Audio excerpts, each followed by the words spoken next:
எல்லாருக்கும் வணக்கம். இது உங்கள் ரெஸ்லிங் கிங் தமிழ். நான் உங்கள் ரகுமான். 4:30 மணிக்கு ரெஸ்லிங் ஆரம்பிச்சுது.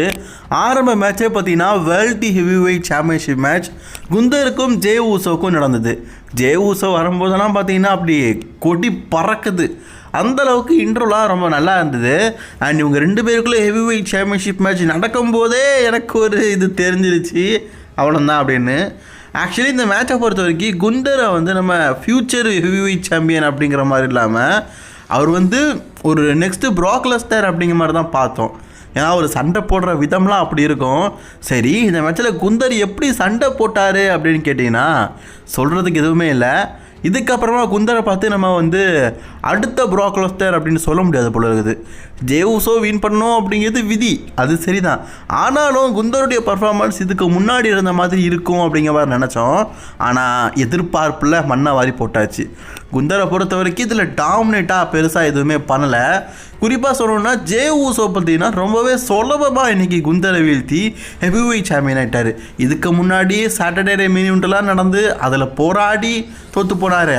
அதே மாதிரி இதில் போராடி வெற்றி பெறுவார்னு பார்த்தா அப்படிலாம் இல்லை. 3 ஸ்ப்ளாஷ் போட்டார். குந்தருடைய ஸ்லீப்பர் லாக் இருக்குல்ல, அதாங்க கழுத்தை நெரிப்பார்ல, வழக்கமாக ஜே ஊசோவுக்கு போட்டார். இருந்தாலும் ஜே ஊசோ குந்தருக்கு போட்டார். சரி, ஜே ஊசோவாச்சு பார்த்தீங்கன்னா அப்படியே மயக்கம் அடைஞ்சிற மாதிரி இருந்து அதில் தோக்குற மாதிரி காட்டினாங்க. இதில் ஸ்லீப்பர் லாக் போட்ட உடனே பார்த்தீங்கன்னா குந்தர் டேப் அவுட் பண்ணிட்டாரு. ஐயா எனக்கு வலிக்குது, வலி தாங்க முடியலை அப்படின்னு.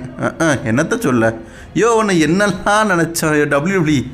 அவரை நாங்கள் future heavyweight champion future ஒரு ப்ராக் லெஸ்னர் அளவுக்கு பார்த்தா இப்படி தோக்க வச்சுட்டீங்க. சரி, மேட்சை எப்படியும் நடத்தி முடிச்சிட்டிங்க. அண்ட் நம்ம ஈட் மூமெண்ட் ஜே ஊசோ நம்மளுடைய கதாநாயகன் இப்போ அவர் the world heavyweight champion. அதாங்க உங்கள் பாஷையில் சொல்லணுன்னா சமோவன் ஃபேமிலியில் மீண்டும் ஒரு வேர்ல்டு சாம்பியன். சரி, ஜே ஊசோ இன்றைக்கி ஹெவி வெயிட் சாம்பியன் ஆகிட்டார். பட் இருந்தாலும் குந்தரை இந்த மாதிரி பண்ணியிருக்கக்கூடாது. பட் இருந்தாலும் நம்ம எல்லாருக்குமே ஜே ஊசோவை பிடிக்கும். ஒரு ஈட் மூமெண்ட் போட்டு ஜே ஊசோவை வரவேற்போம். உங்களுடைய அவர் new world heavyweight champion main event Jey Uso.